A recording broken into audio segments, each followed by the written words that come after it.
3 weeks before I was supposed to leave for college, I discovered something that changed everything.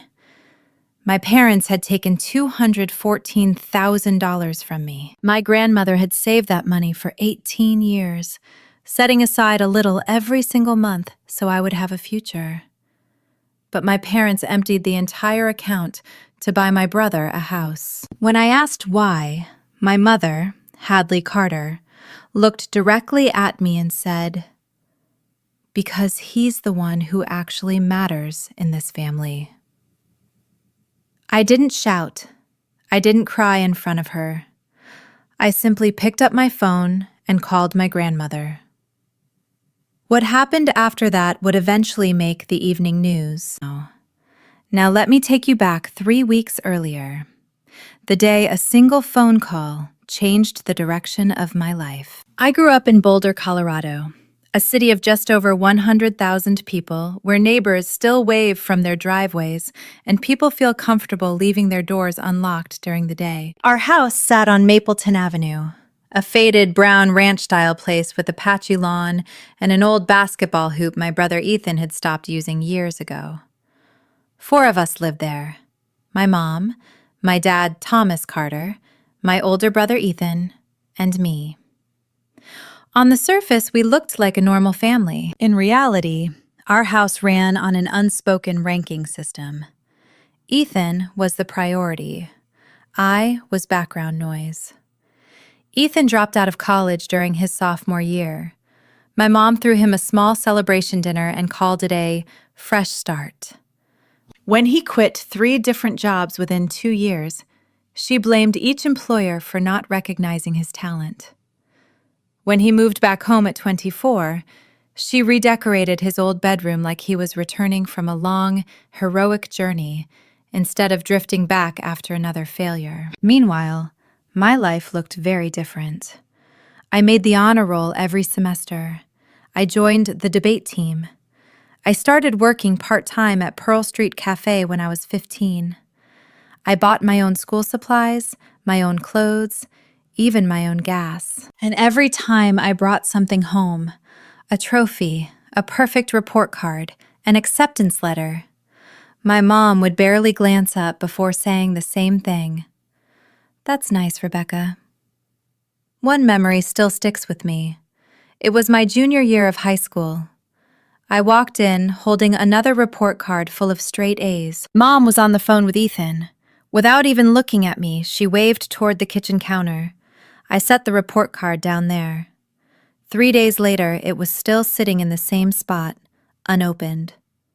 My dad usually sat quietly at the end of the dinner table, staring down at his plate. He never said I didn't matter, but he never said that I did, either. The only person who ever made me feel truly seen was my grandmother, Margaret Sullivan. When I was 10, she told me something I never forgot. "This money is yours, sweetheart. I'm saving it for your future." I believed her completely. I never once imagined anyone would touch it. What I didn't know was that the withdrawals had already begun months earlier. Let me explain a little about my brother, Ethan Carter, now 26. Ethan has an easy smile, the kind that makes people like him instantly. He inherited that from Mom. People tend to gravitate toward him the moment he walks into a room. What he never quite developed was consistency. He enrolled at the state university, but lasted only 3 semesters before deciding the professors didn't understand his potential. Mom agreed with him. After that, he tried a series of jobs: sales, bartending, freelance graphic design. None of them lasted very long.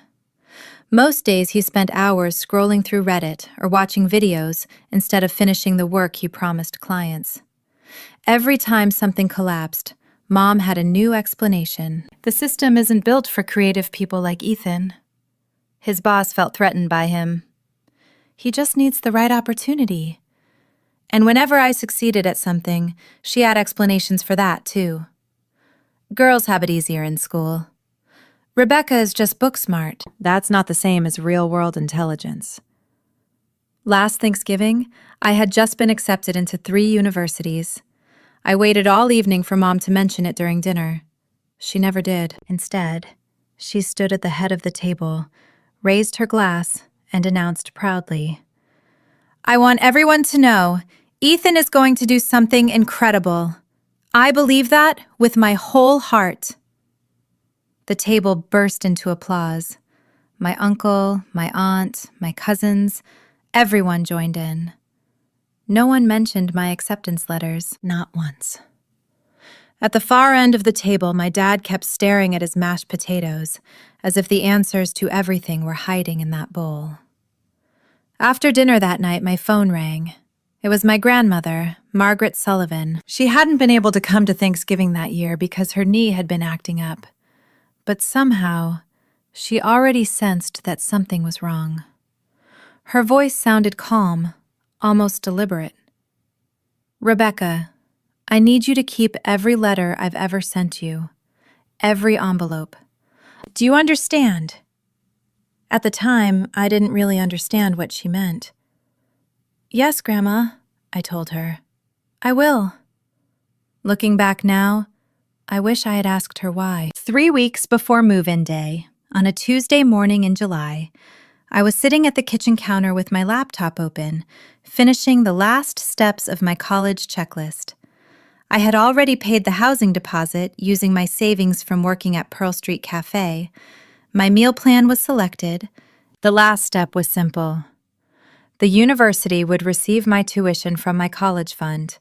All I needed to do was call the bank and confirm the wire instructions. It was a routine call, one I had imagined making for months. The woman on the line asked for my social security number, my birth date, and the account verification details. I gave her everything she needed. Then there was silence. Not the normal pause while someone checks a screen. This was different, the kind of silence where you can almost hear someone choosing their words carefully. "Miss Carter," she said finally, "I'm showing a current balance on this account of $362. I actually laughed. "Sorry," I said. "That must be a mistake. Could you check again? The account should have about $214,000. More silence. I could hear the faint clicking of a keyboard. "Ma'am," she said slowly, "I'm looking at the transaction history now. Over the past 8 months, there have been multiple withdrawals, ranging between $9,000 and $15,000 each time. All of them were authorized by the custodian on the account, Mr. Thomas Carter." My father. I didn't respond. The kitchen was so quiet I could hear the refrigerator humming. Outside the window, I could see Ethan's new truck sitting in the driveway, the one he had gotten just a month earlier. Mom had told everyone it was a great deal from a friend. My hands should have been shaking, but they weren't. Everything felt strangely still, like the world had pressed pause. $362 out of $214,000. 8 months. They had been emptying the account for 8 months. I thanked the woman on the phone, set the receiver down gently, and walked into the living room. My mother was sitting on the couch with her feet propped up on the ottoman, watching a home renovation show. A glass of iced tea rested on the side table beside her, condensation running down the sides. She looked completely relaxed. "Mom," I said, "where's my college fund?" She didn't even flinch. She muted the television, turned her head toward me, and answered the way someone might respond to a casual question about the weather. "We used it for your brother's house. He needed it more than you do." The room seemed to tilt slightly, not physically, but inside me, something shifted, like a support beam had cracked. "That money was mine," I said quietly. "Grandma saved it for me." Mom smiled, the kind of patient smile adults give children who don't understand how the world works. "Your grandmother can save whatever she wants," she said. "But I'm your mother.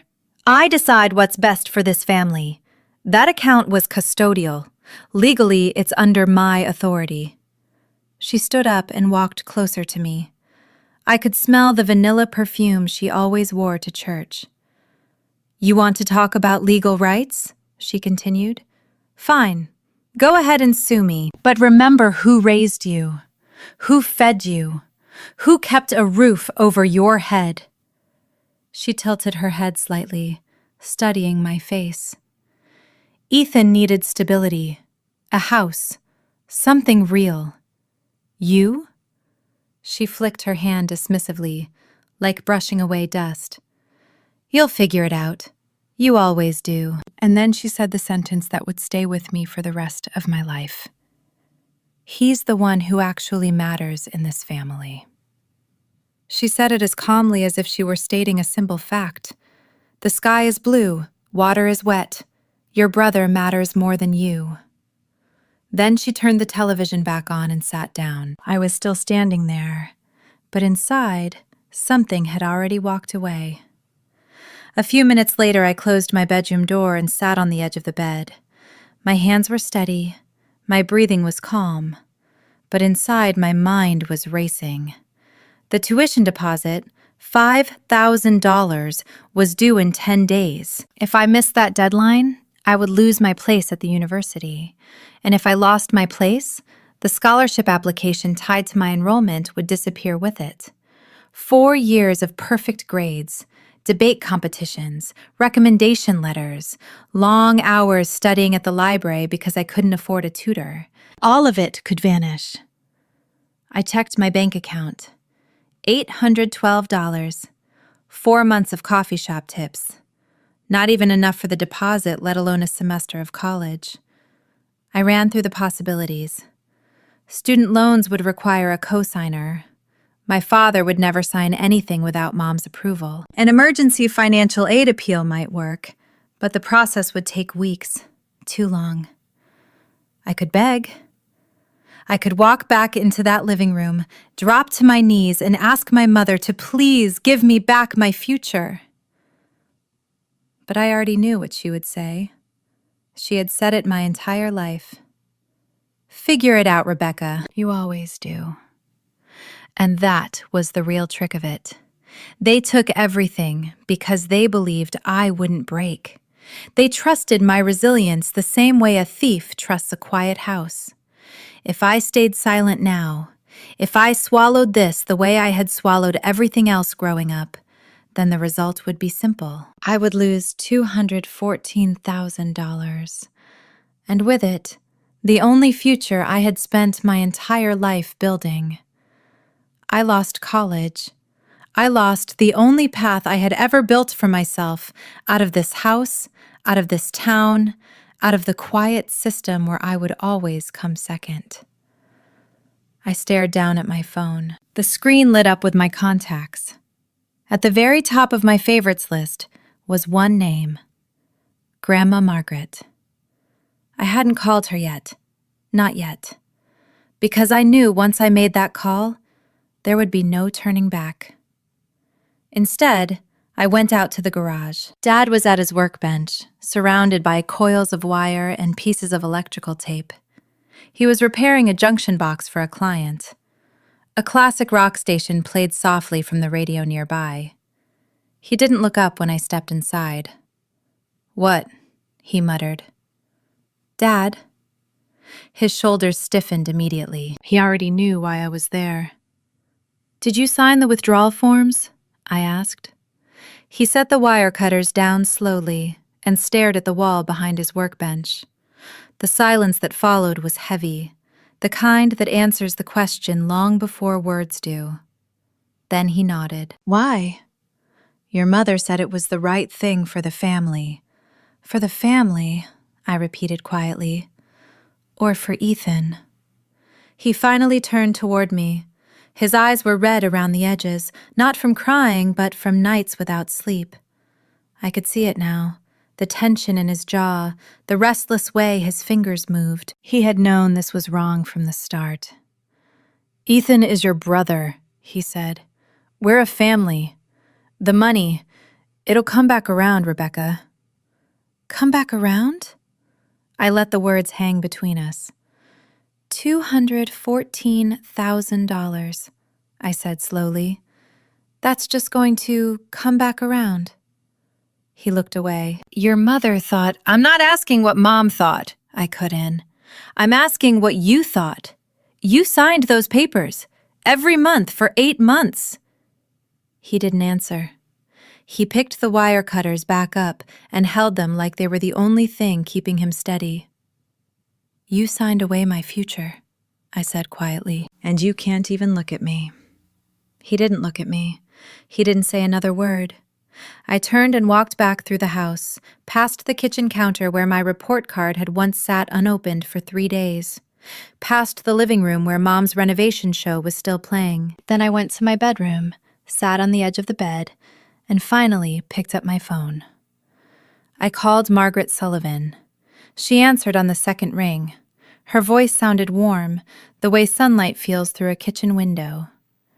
Rebecca, honey, everything all right?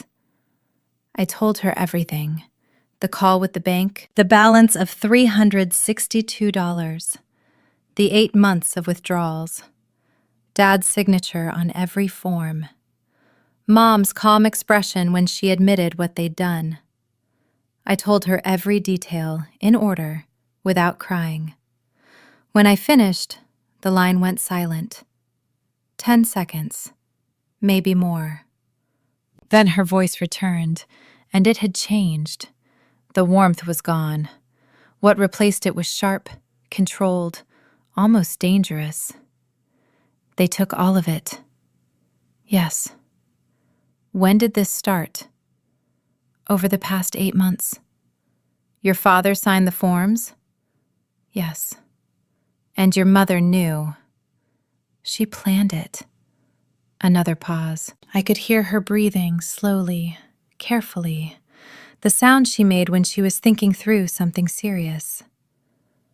Rebecca, she said finally, her voice steady and firm. Listen to me very carefully. That money belongs to you, not to them, not to the family. To you. Do you understand? Yes, ma'am.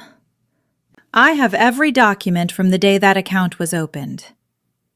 Something inside my chest loosened when she said that. It wasn't relief exactly. It felt more like the moment you realize you're not alone in a dark room. Grandma, I said quietly, I don't know what to do. You don't need to know yet. That's my job. She paused again. Are you safe? Do you need to come stay here tonight? I'm okay. Good. Tomorrow morning, 8 o'clock, my kitchen table.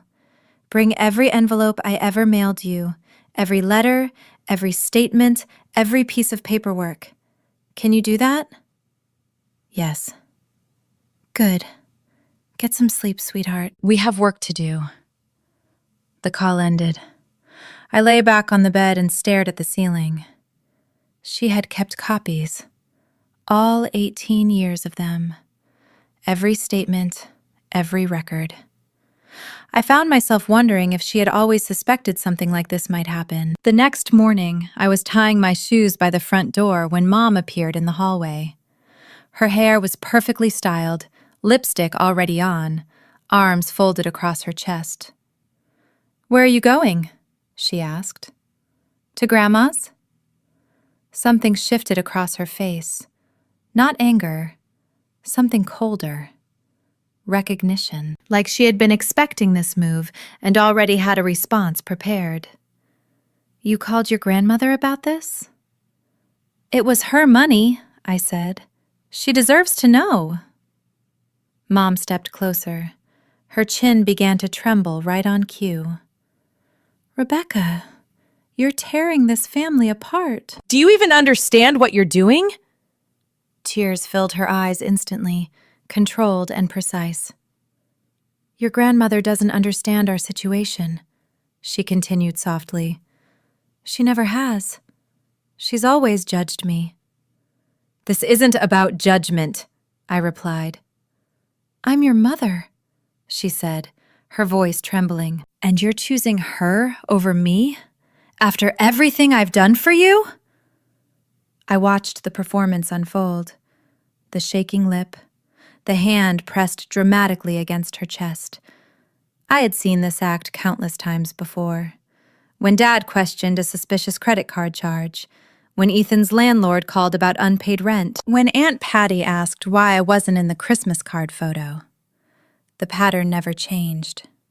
Cry, redirect the blame, rewrite the story, turn herself into the victim. Behind her, Dad stood silently in the hallway with his arms at his sides. He said nothing. He always said nothing. A witness to everything, but never a participant. "I'm not destroying this family, Mom," I said quietly. "You did that the moment you stole from me."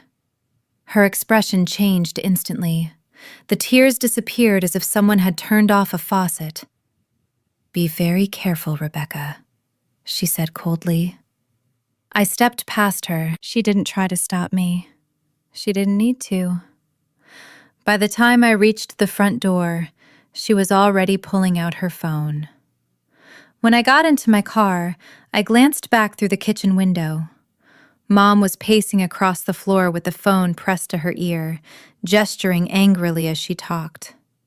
She was calling Ethan. I had no doubt about it. Damage control had already begun. My grandmother's house sat on Pine Street, a small white cottage with faded blue shutters and a porch swing that had been there for as long as I could remember. Hydrangea bushes lined the walkway. A wind chime hung beside the door, tinkling softly in the breeze.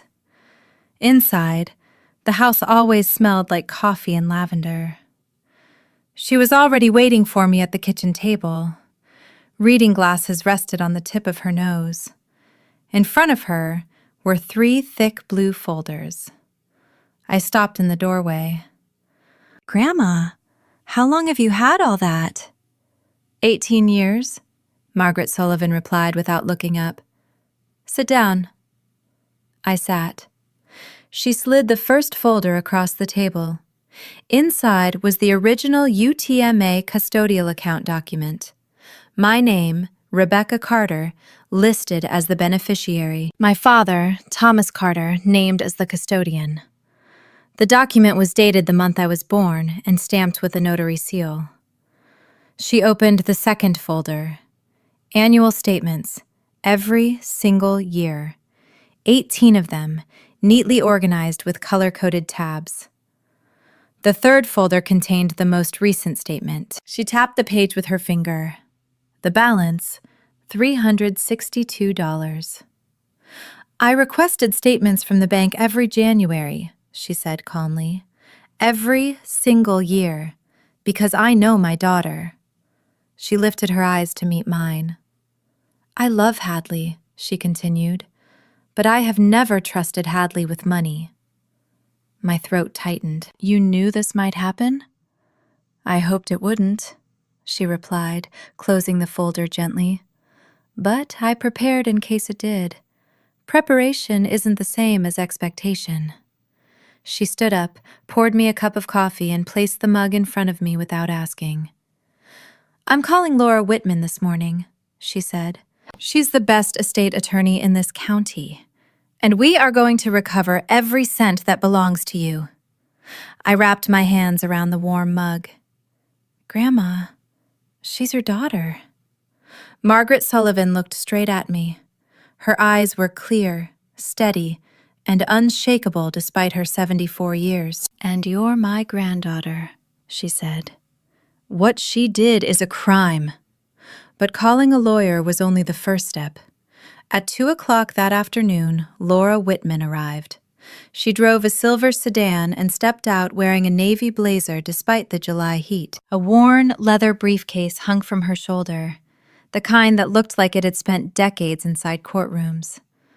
She was around 60, with gray hair pinned neatly back and a handshake firm enough to make an impression. She sat at my grandmother's kitchen table, put on her glasses, and began reviewing the folders, page by page. For 20 minutes, the only sound in the room was paper turning. Finally, she removed her glasses and set them down. "Mrs. Sullivan," she said, "this case is very straightforward." She turned toward me. "Rebecca, this account was opened under the Uniform Transfers to Minors Act. That means the funds legally belonged to you from the moment your grandmother deposited the first dollar." She tapped the documents. "Your father was listed as the custodian. That means he had a fiduciary duty to manage the account strictly for your benefit." Her finger moved to the final statement. "Withdrawing $210,000 to purchase a home for another family member is not managing funds for your benefit. It is a clear violation of fiduciary duty." She paused. "And given the amount involved, it qualifies as felony theft of custodial funds under state law." The word felony seemed to hang in the air like smoke. My grandmother spoke first. "What are Rebecca's options?" "Two," Laura said. "You can file a civil lawsuit to recover the money, or you can file a criminal complaint with the district attorney's office." She glanced between us. "You can also pursue both." Margaret Sullivan looked at me. I looked back at her.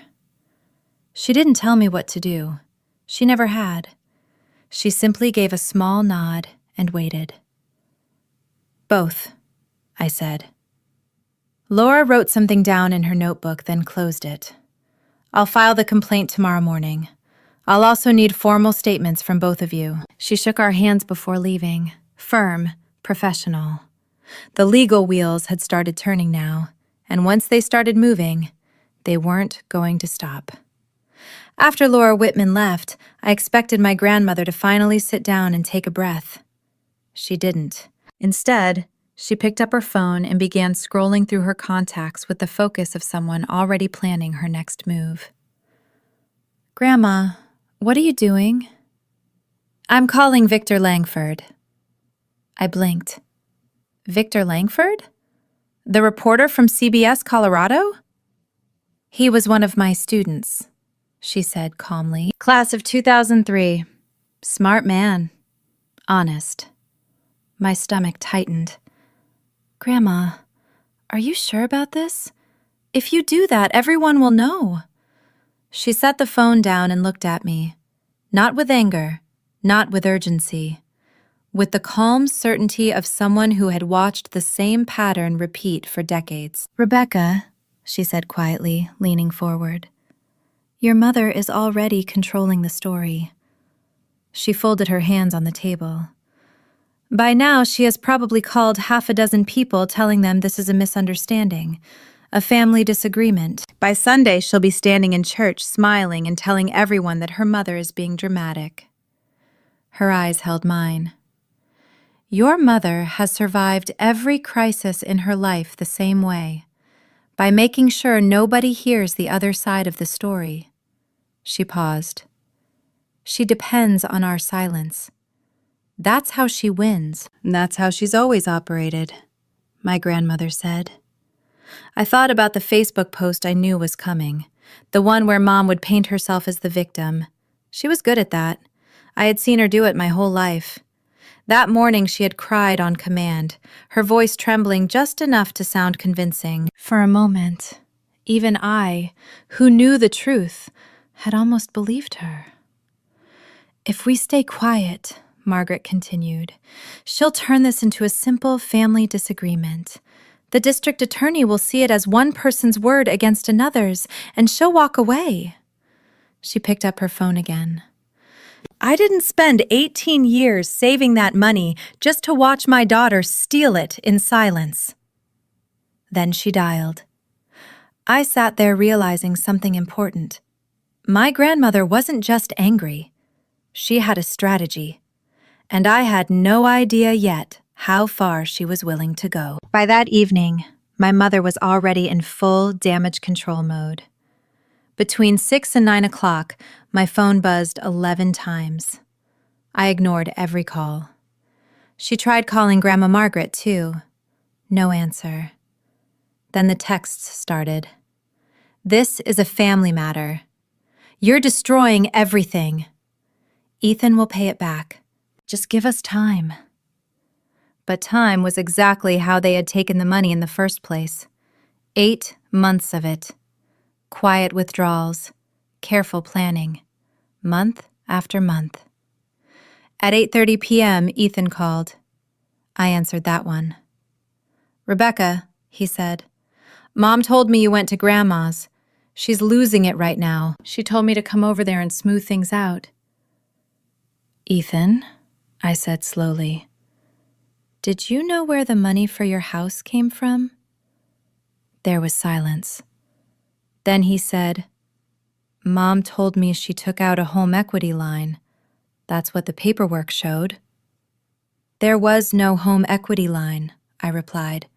"She lied to you too." More silence. I could hear him breathing on the other end. "Rebecca, listen," he said finally. "Let me talk to Grandma. I can fix this." "You can't fix this," I said quietly. "It's already broken." I ended the call and set my phone face down on the bed. What I didn't know until the next morning was that my mother had already begun rewriting the story. At 9:47 that night, she posted in the Boulder Community Facebook group, "Please pray for our family. My mother is trying to tear us apart over a misunderstanding about finances. I've always done everything I can for my children. I just ask for compassion and prayers during this painful time." By midnight, the post had 62 reactions. Hadley Carter was already reshaping the narrative. That was her talent. She wouldn't stop until someone told the truth louder. At that exact moment, while those reactions were piling up online, my grandmother was sitting at her kitchen table, drafting an email to Victor Langford, the investigative reporter at CBS Colorado, with 3 blue folders spread out beside her. That night, I lay on my bed, staring at my mother's Facebook post. 62 people sending prayers. And for a moment, I wondered something I hated myself for thinking. What if I'm the one who's wrong? She called it a misunderstanding. A small part of me, the part that had spent 18 years hoping she might someday love me the same way she loved Ethan, wanted to believe that. But $362 sitting in my account wasn't a misunderstanding. It was a decision. And her decision had never included me. If your mother took $214,000 from you and called it a family decision, would you believe her? Or would you keep fighting the way I did? 2 days later, on Saturday, it was time for my high school graduation party. I didn't want to go. Walking into that house felt like stepping onto a stage where everyone else had been given the wrong script. But that morning, my grandmother called. "Go, sweetheart," she said calmly. "Smile. Be polite. Let your mother feel comfortable." Something in the way she said it made me suspect there was a larger plan unfolding, but I didn't ask. The party was held at our house on Mapleton Avenue. Mom had gone all out. Streamers in the school colors hung across the living room. A banner read, "Congratulations, Rebecca," in large gold letters. There were catered sandwiches from a deli on Pearl Street and a sheet cake with my name piped across the top. About 30 people filled the house and spilled out onto the back patio. My uncle and aunt were there, cousin Sarah, 3 of my teachers, including Olivia Bennett, who had taught my AP English class for 2 years, neighbors, church friends, even a couple of Dad's work clients. Ethan was there too. He sat quietly in a corner of the patio holding a beer, barely speaking to anyone. He looked exhausted, like someone who hadn't slept in days. Mom moved through the crowd like a television host at an awards show. Her smile was flawless. She touched shoulders, refilled drinks, laughed loudly at every joke. At one point, she wrapped an arm around me near the banner while someone took a picture. "I'm so proud of this girl," she announced brightly. "My independent little fighter. She's going to do incredible things." I smiled for the camera. I thanked people for their cards. I ate a slice of cake.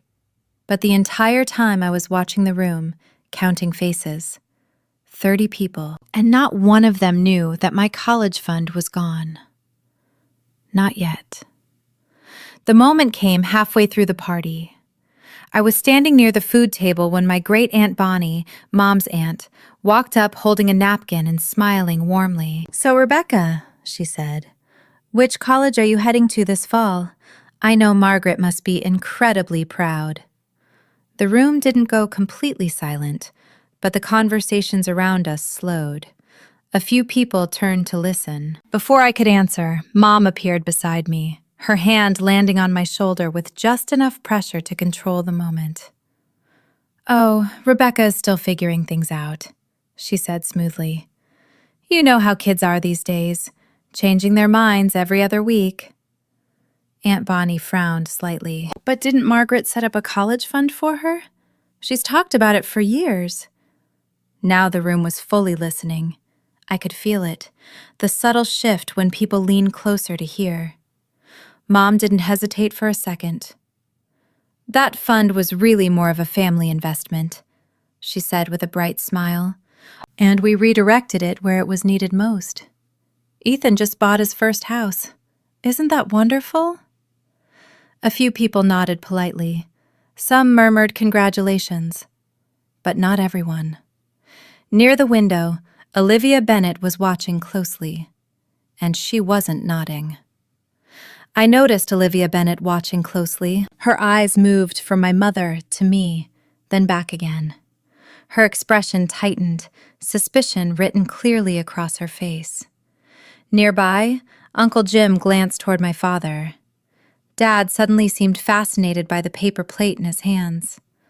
Mom continued smoothly, completely in control. "Rebecca has always been independent," she said with a bright smile. "She doesn't really need a fund. She's got grit, right, honey?" Her hand squeezed my shoulder again. The room waited for me to agree. I didn't. I didn't say anything at all. I simply stared down at my plate, realizing something almost surreal. My mother had just admitted, right in front of 30 people, that she had taken my money, and she didn't even recognize it as wrong. After the party, the crowd slowly drifted away. Paper plates piled into the trash. Half a cake sat on the kitchen counter. Inside, Mom hummed while washing dishes as if nothing unusual had happened. On the back porch, Ethan stopped me. "Rebecca, wait!" I turned. He looked awful. Bloodshot eyes, hands shoved deep in his pockets, shifting from foot to foot like a kid standing outside the principal's office. "That fund," he said quietly, "was it really yours? Like, legally yours?" I pulled out my phone and opened the picture I had taken at Grandma Margaret's kitchen table earlier that week. The photo showed the UTMA document clearly. He studied the screen. Beneficiary, Rebecca Carter. Custodian, Thomas Carter. There was no mention of Ethan. No mention of Hadley. No mention of the family at all. The color drained from his face. "Oh," he whispered. "I didn't know." He looked up quickly. "Rebecca, I swear to God, I didn't know." "I believe you," I said. "Mom told me it was a home equity line," he continued. "She showed me paperwork, said everything was legitimate." "There was no home equity line," I said. "She lied to you too." Ethan sank down onto the porch step and buried his face in his hands. For a long moment, neither of us spoke. The crickets chirped in the darkness. A car passed slowly along Mapleton Avenue. Finally, he asked, "What do you want me to do?" I sat down on the step beside him, not close, but beside him. "I don't want anything from you," I said. "I just want what belongs to me." He nodded slowly, the weight of the truth settling in. "She lied to me too," he murmured, looked me right in the face, and lied. "Yeah," I said quietly. "She did." We sat there in the dim porch light, two siblings on opposite sides of a disaster neither of us had created. For the first time in our lives, Ethan and I were standing on the same side. But being on the same side didn't mean the ending would be the same for both of us. Monday morning, my mother opened the mailbox and found an envelope from Laura Whitman's law office. I know exactly when she saw it, because I heard the scream from my bedroom. It wasn't a word. It was a raw, furious sound, like an animal caught in a trap. 30 seconds later, she was pounding on my door. "You're pressing charges against your own parents?" I opened the door. She was clutching the letter, the official notice demanding restitution and confirming that a criminal complaint had been filed with the district attorney. "Have you lost your mind?" she shouted. "You stole $214,000 from my custodial account," I said calmly.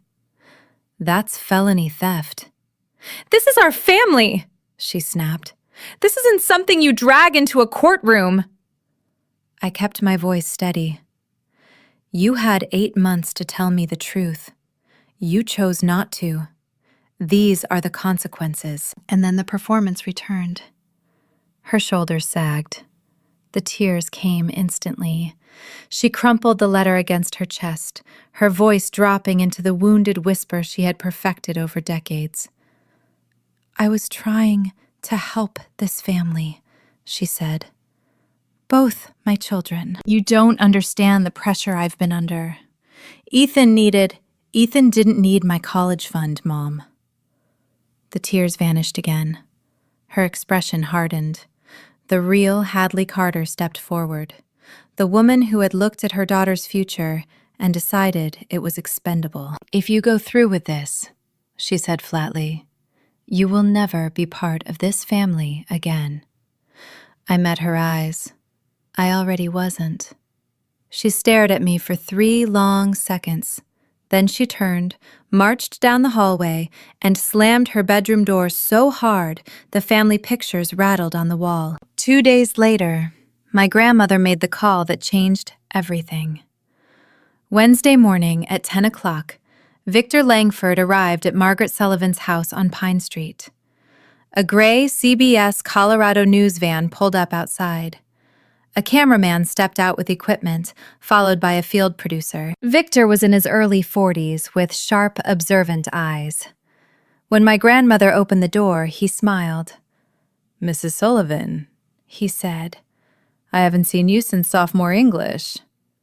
"You were a terrible speller," she replied dryly, "but an excellent listener." She stepped aside and gestured toward the kitchen. "And that," she said, "is what matters today." They sat at the kitchen table while the camera rolled. The 3 blue folders were spread open in front of them. My grandmother told the story the same way she did everything else in life, calmly, clearly, without exaggeration. For 18 years, she had set money aside every month, sometimes $500, sometimes $800, always from the modest income of a retired teacher and her pension.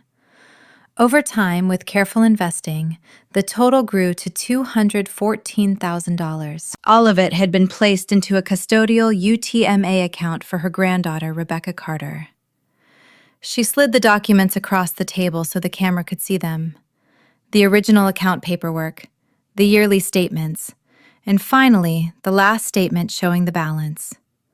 $362. "My daughter and her husband withdrew every dollar," she said, looking directly into the camera. "They used it to buy a house for their son. Rebecca received nothing." Victor Langford leaned forward slightly. "And you're filing criminal charges against your own daughter?" My grandmother folded her hands together on the table. "I love my daughter," she said quietly. "I will always love my daughter, but I love justice more." Her eyes never wavered. "And Rebecca deserves justice. That money was never mine to give to Hadley, and it was never Hadley's to take. It belonged to Rebecca from the day I deposited the first dollar." The camera lingered on her face. 74 years old, retired teacher, backbone of steel. Victor thanked her, packed up his equipment, and told us the segment would air on the Thursday evening broadcast. 48 hours. In 48 hours, the entire city would know. Thursday evening at 6 o'clock, I watched the news from my grandmother's living room. She sat in her armchair with her hands folded neatly in her lap. Neither of us said a word. The segment lasted 4 minutes. Victor narrated over footage of Boulder, the courthouse downtown, the bank on Pearl Street, and Boulder High School. Then the screen cut to my grandmother sitting at the kitchen table. Her voice carried steadily through thousands of living rooms. Grandmother accuses daughter of stealing granddaughter's $214,000 college fund. The reaction was immediate.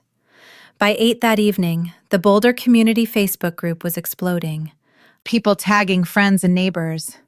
My former teacher, Olivia Bennett, wrote, "I taught Rebecca Carter for 4 years. She earned every grade, every award, every opportunity.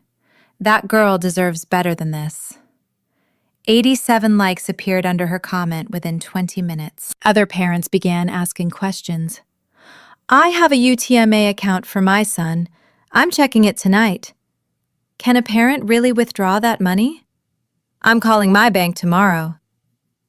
Sitting on my grandmother's couch, I kept scrolling. Most of the responses supported us. A few people tried to remain neutral. There are always two sides to every story. But when Victor posted a follow-up link explaining the legal rules for custodial accounts, even the cautious voices went quiet. Mom had seen the broadcast too. I knew because Ethan texted me at 8:22 p.m. Mom watched the news. She tried calling the station, but they refused to pull the segment. A minute later, another message appeared. "I saw it too. I'm sorry, Rebecca. I'm going to make this right." By Friday morning, the story had been picked up by a statewide news station.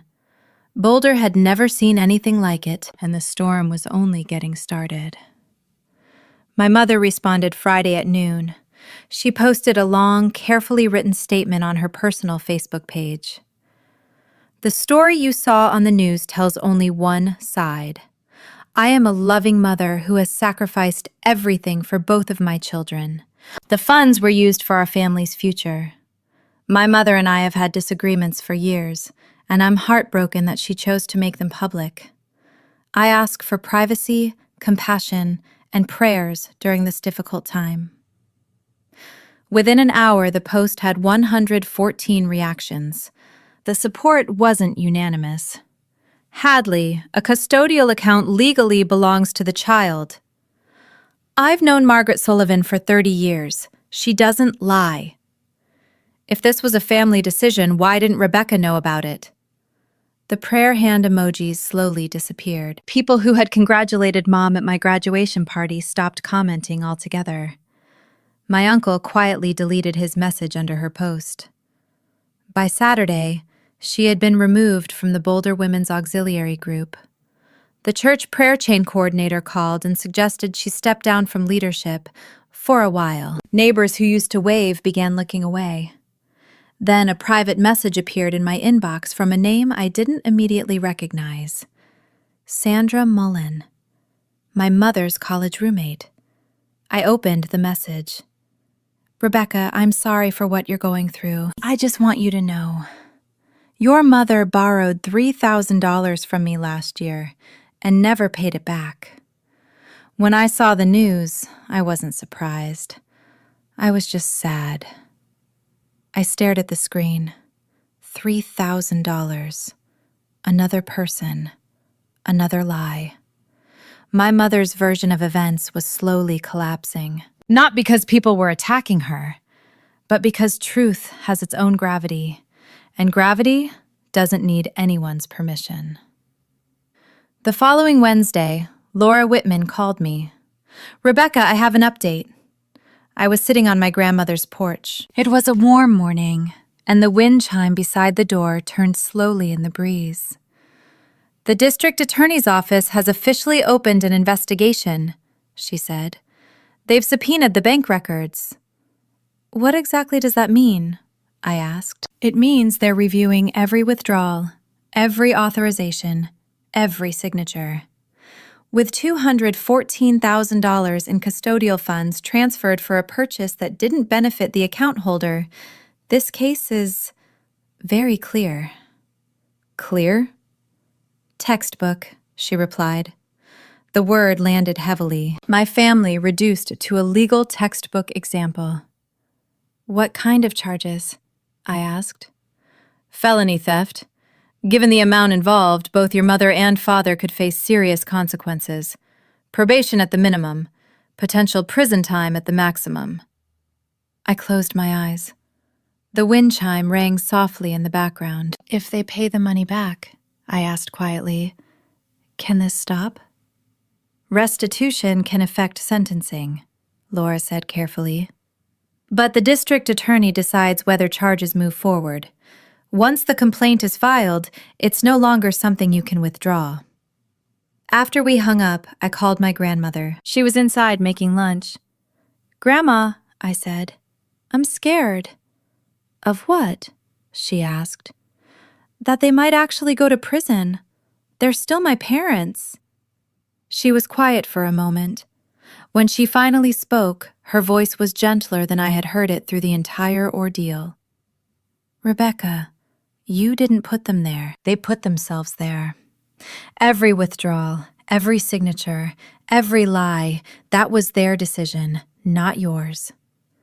I nodded, even though she couldn't see me through the screen door. Now come inside, she added. Your soup is getting cold. I went in and sat at the table. I ate the soup, but my mind was somewhere else. Because at that exact moment, Ethan was about to do something none of us expected. He called me that Friday afternoon. His voice sounded different, quieter, older somehow. Rebecca, he said.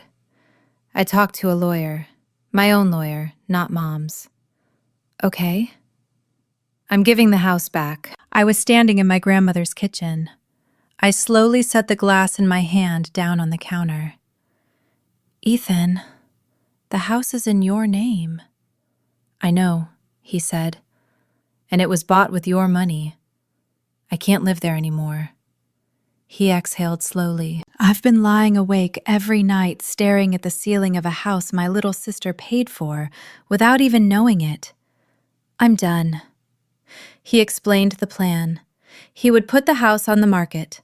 The proceeds would go directly into a restitution account supervised by Laura Whitman. Everything would be documented legally. My lawyer says I'm not required to do this, he continued. I wasn't the custodian. I didn't sign anything.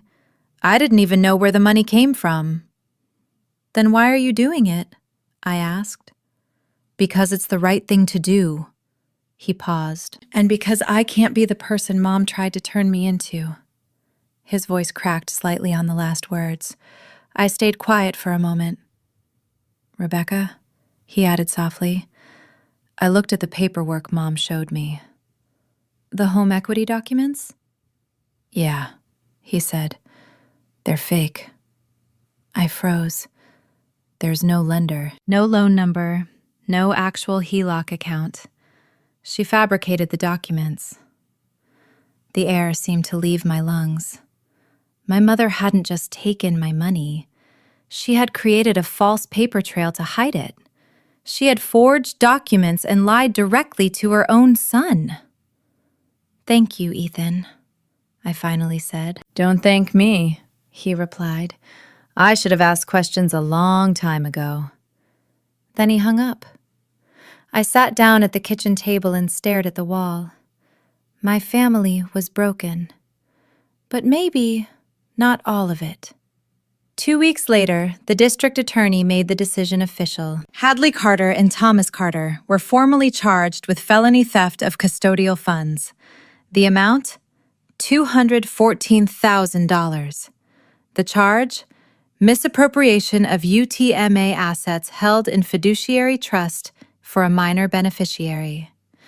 Victor Langford reported the update on the Thursday Evening News. Boulder couple faces felony charges after allegedly draining their daughter's college fund. My mother hired a defense attorney immediately. His strategy was predictable. Argue that my father believed he had the legal authority as custodian and that the family understood the money to be shared, a misunderstanding of custodial obligations. But the bank records told a different story. 9,000 here, 12,000 there, 15,000 somewhere else. Withdrawals spread across 8 months, carefully spaced just below the thresholds that might trigger automatic alerts. It wasn't confusion. It was a plan. Then Ethan's discovery about the fake home equity documents reached the district attorney's office. That changed everything. Fabricated paperwork turned a questionable decision into premeditation. Through his lawyer, my father approached the district attorney with a plea offer. He wanted to cooperate, admit fault, and accept responsibility. My mother refused. She was still fighting, still insisting she had done nothing wrong.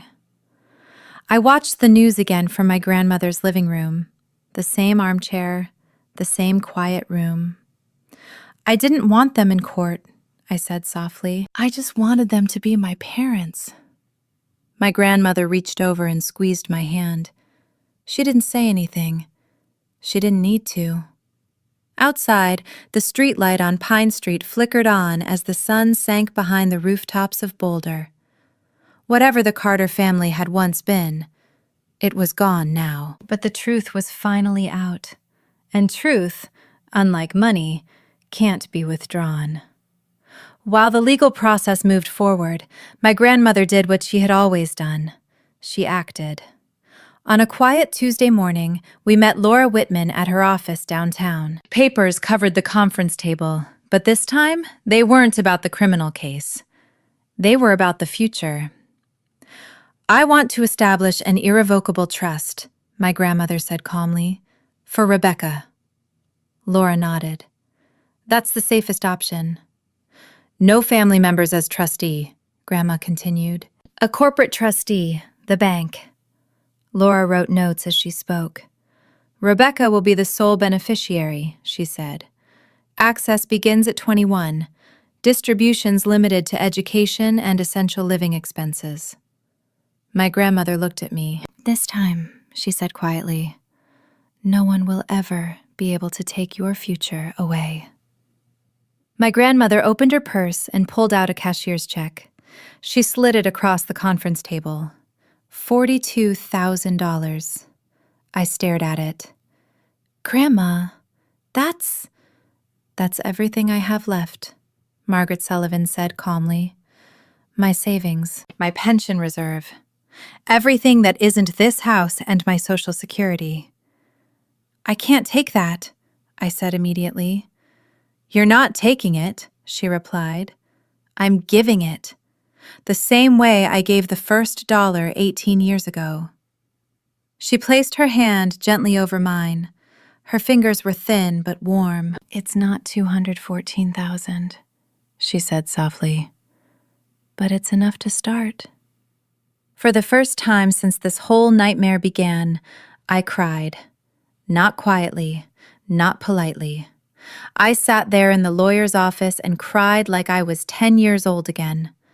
My grandmother didn't tell me to stop. She didn't promise that everything would magically be okay. She simply held my hand and waited until the tears passed.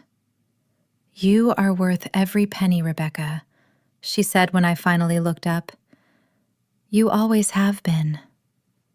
That afternoon, Laura Whitman filed the paperwork. The $42,000 went directly into an irrevocable trust, protected, untouchable, waiting for me. My grandmother was 74 years old, and she had just given away her entire safety net because she believed I was worth it. For the first time in a long time, I believed it too. Consequences rarely arrive all at once. They gather slowly, like snow piling on a roof, quiet at first, then heavy enough to change the entire structure. My mother lost her part-time job at Boulder Floral. One Monday morning, the owner, Mrs. Garza, called her into the back room. Hadley, she said gently, I can't have someone facing felony charges representing my shop. I'm sorry. Mom later told Dad business had slowed down. Dad knew the truth.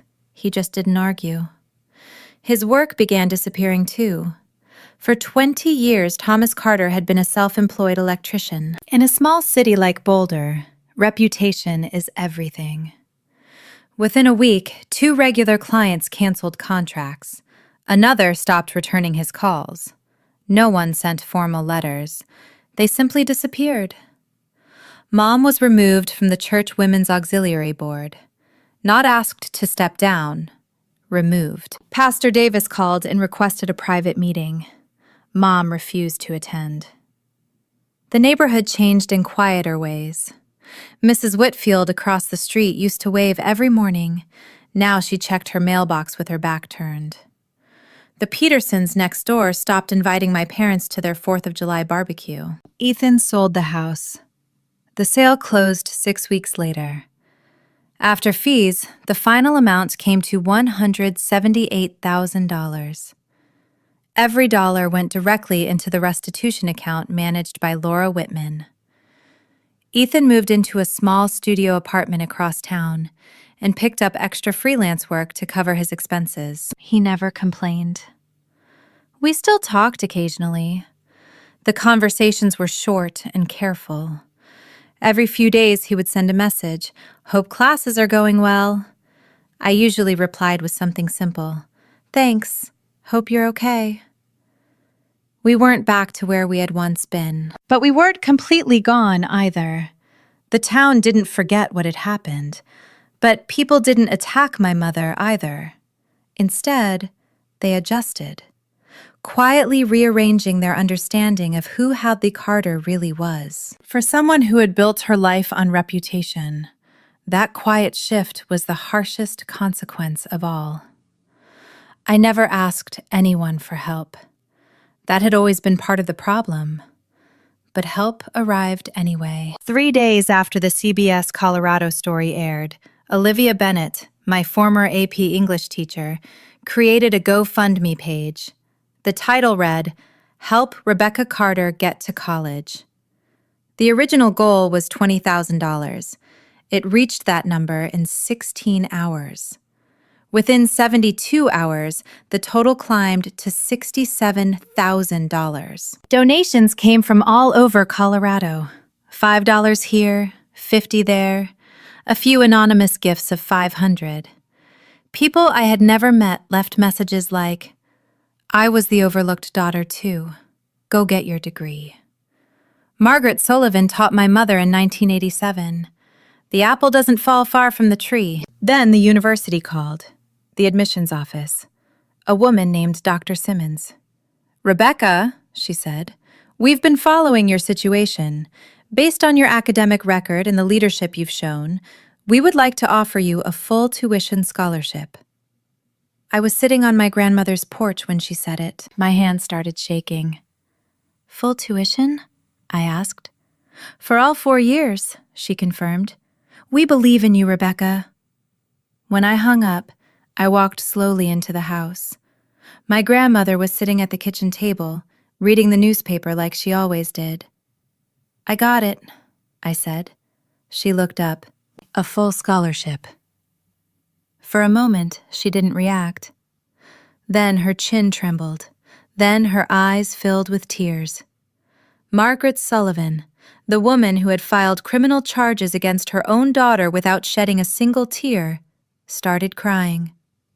It was the only time I had ever seen it. "I knew you would," she whispered. "I always knew." The GoFundMe money was redirected to cover books, housing, and living expenses. Every dollar documented, every penny aimed toward the future. Later, I discovered that one of the anonymous $500 donations had come from Ethan. 4 months later, in October, the leaves along Pine Street turned gold, and the air carried the smell of wood smoke from someone's fireplace. The legal cases began to conclude. My father's plea deal came first. He pleaded guilty to misdemeanor theft, reduced from the original felony charge in exchange for full cooperation and testimony. His sentence? 3 years probation and $93,500 in restitution, his portion of the stolen funds. He stood in the courtroom wearing a gray suit that didn't quite fit and said quietly, "I accept responsibility, Your Honor." He never looked directly at me, but I noticed his hands shaking at his sides. My mother held out longer. She tried 3 different defenses. Her defense followed 3 arguments. The money, she claimed, had always been a family resource. As the custodial parent, she said, she had the discretion to use it. And according to her lawyer, my grandmother was acting out of spite. The attorney pushed each argument carefully. The judge listened. But the evidence spoke louder, and the fabricated home equity documents ultimately sealed the case. In the end, Hadley Carter accepted a plea agreement. Felony theft reduced to a Class 4 felony, 5 years of probation, $93,500 in restitution, 200 hours of community service, no prison sentence. But the felony would remain on her record permanently. She said nothing in court. Not, "I'm sorry," not, "I was wrong." She signed the paperwork, stood up, and walked out of the courtroom without looking at anyone. The sale of Ethan's house covered $178,000 of the restitution. My parents were ordered to repay the remaining $9,000 through monthly payments. Between the restitution fund, my grandmother's trust, the scholarship, and the GoFundMe support, I started college that fall exactly on schedule. Textbooks bought, dorm room assigned. On move-in day, I sat on the edge of my new bed and finally let the numbers settle in. Justice didn't feel like victory. It felt like grief with a receipt. There's one moment I still think about sometimes. If my mother had simply said, "I'm sorry." 2 words. Would I have dropped everything? I honestly don't know. But she never said them, not once, not even in court. That's the part that stays with me. Not the money, not the investigation, not the trial. The silence where an apology should have been. If you were in my place, if your parents did something like this and never once admitted they were wrong, could you forgive them? Even with the evidence laid out in court? Even with the whole town watching? Or would you hold the boundary? I still don't have the answer. Maybe I never will. But I'd really like to know what you think. Would you forgive? Or would you protect the line you drew? I read every single one. It's November now. My dorm room is small. Just a single bed, a wooden desk, and a window that looks out across the main quad where students cut through the grass between classes. Above my desk, there's one photograph. It's from my graduation day. My grandmother and I are standing together. She's wearing her blue cardigan, the one she's had since I was a baby. I'm in my cap and gown. We're both smiling. It's the only photo from that day I kept. People here at school sometimes ask me if I hate my parents. A roommate asked once. A professor asked too after reading the news article. The honest answer surprises them. I don't hate them. I'm angry. I'm hurt in ways I'm still learning how to understand. But hate takes energy I'd rather spend somewhere else. What I feel is quieter than hate and heavier than sadness. It's the weight of knowing the people who were supposed to protect you chose not to. I didn't tell this story so people would feel sorry for me, and I didn't tell it so people would hate my mother. I told it because for 18 years, I believed silence was strength. I thought if I worked hard enough, stayed quiet enough, made things easy enough for everyone around me, eventually, I would be seen. I was wrong. Silence wasn't strength. It was permission. And the moment I stopped giving that permission, everything changed. If you're in a situation where someone in your own family is taking something from you, your money, your peace, your sense of self, I want you to remember this. Setting a boundary is not betrayal. It isn't burning a bridge. It's building a door that only opens from your side. You decide who gets to walk through it. I call Margaret Sullivan every Sunday night at 7. She still lives in the same house on Pine Street. The blue shutters are still there. The wind chime still rings in the breeze. The hydrangeas still line the walkway. Last week, she told me the porch swing needed new chains. I told her I'd fix them when I came home for winter break. She laughed and said she'd believe it when she saw it. The 3 blue folders are still in her kitchen drawer. Just in case, she says. I don't argue. Ethan texts me every few days. Short messages, nothing heavy. How's the dining hall food? Terrible, I texted back once, but at least it's free. Hang in there, he replied. We're rebuilding something. I don't know exactly what it is yet. It isn't what we had before, but what we had before wasn't real.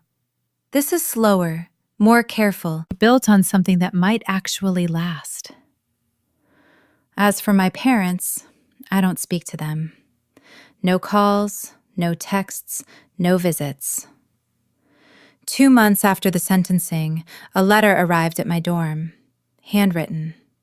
My mother's stationery, cream-colored paper with her initials embossed at the top. I sat on my bed and opened it. Dear Rebecca, I know you may not want to hear from me. I want you to understand that I did what I believed was right for this family. Your father and I have always tried to give both our children the best we could, and I hope someday you will understand that. I read the letter twice, then a third time. I kept searching for one word. Sorry. It wasn't there. I folded the letter, placed it in my desk drawer, and closed it. Maybe one day I'll write back. Maybe I won't. But that choice, for the first time in my life, is finally mine. I look out the window across the quad. Students move between classes in the cold morning air, their breath visible as they talk and laugh. Each of them is walking toward their own future. So am I. For the first time in my life, that future is truly in my hands. If you've stayed with me through this entire story, thank you. I know it's heavy. I know it's the kind of story that makes you want to check on the people you love, and maybe double-check the accounts you once believed were safe. I know that feeling, because I lived it. I didn't tell this story for pity, and I didn't tell it for revenge. I told it because somewhere out there, someone might be sitting in their room right now, staring at a bank statement that doesn't make sense. They're wondering if they misunderstood something. They're wondering if they're overreacting. They're wondering whether fighting back will cost them everything. Sometimes it might. I won't pretend otherwise. The message I want to leave you with is simple, but it took me 18 years to learn it. Silence is not strength when it protects injustice. For most of my life, I believed that if I worked hard, stayed quiet, and didn't cause trouble, everything would eventually be fair. I thought patience and loyalty would earn love and respect. But sometimes, silence doesn't create peace.